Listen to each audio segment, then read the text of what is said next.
Another common escape that the guy on bottom will be doing is the bridge. And again, we looked in the warm-up as the cross-face underhook position here and here. Okay, so let's just say Matty bridges this way, just a big bridge, and you'll be bridging, trying to bridge me towards Owen, just a big massive bridge. Yep.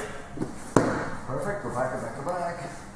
That could be very easily stopped just with this hand. Say I'm here and he bridges, I can just do that.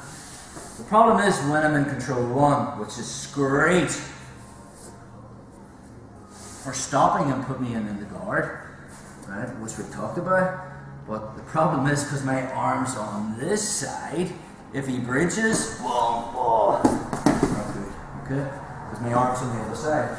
So this is just another variation of that control one.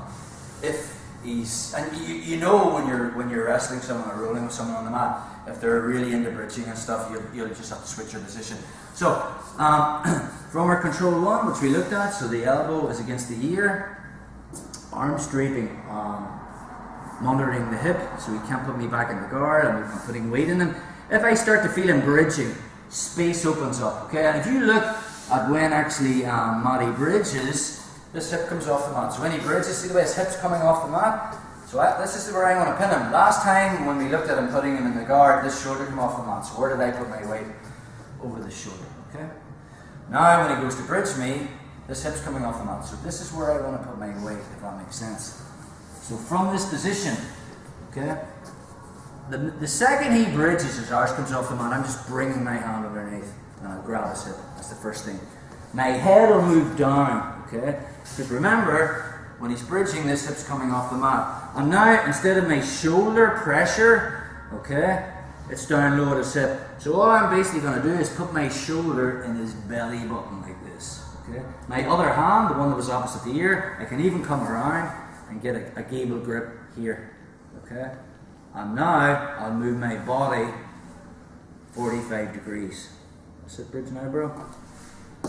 Okay, so that's my position there. If I feel that the guy is really putting me under pressure and I feel I'm going to lose the position and he's just bridging all the time, so from control one, the second I feel his hips moving, I'll just bring my hand underneath. That's the first thing, and grab the hip, okay?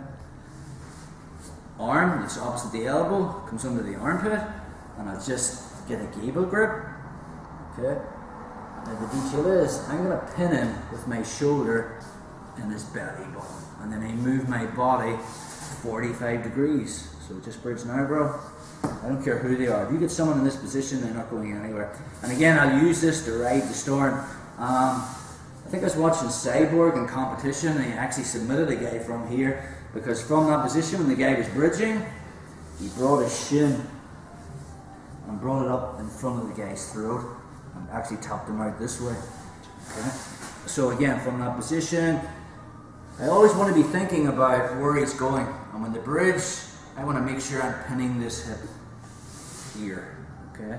I can also move my legs. So rather than just playing the hips above my shoulders pressure, okay, just by the turning of my hip, if I feel this hip going up, I'm just going to move my right hip down and my left hip up by moving my feet like this. Bridge now, bro? It's not going to happen. I'll just use Nathan so you can see. So, from the bottom, I'm in control one. He tries to put me in the guard. I'm just putting that pressure on him, lifting my hips, chin over the shoulder. But anytime he switches and he's not putting me in the guard, but he actually is trying to like bridge me and bridge me off this way, just massive bridge. Yeah, up, yeah, perfect. This hand's just coming under. Once I make that grip, the arm that's opposite the ear comes under the armpit, and I just get a gable grip like this. My chin that was over the shoulder drops down, and I'm going to put my shoulder in his belly button. Last movement, I just walk to 45 degrees. So when he bridges now, I'm just putting pressure on him the whole time. And again, how does that feel? Okay. I want to be able to make him feel out of breath and uncomfortable. I'm comfortable, he's not. Again, from this position, we'll be looking in future classes where I go from here to set up submissions. But ideally, I just want to keep him controlled. Again, it depends on where he's going. Anytime I feel his right hip going, watch, I just move my hip. See the way I've lowered, see the way my right hip's lower, higher than my left hip? When he bridges, I just do this. So my shoulder pressure is driving him down, this leg sprawled, and again then if he tries to put me back in the guard, you just come back to this control again. And I move between the two, depending on what he's feeding me, okay? So, let's play with that, guys.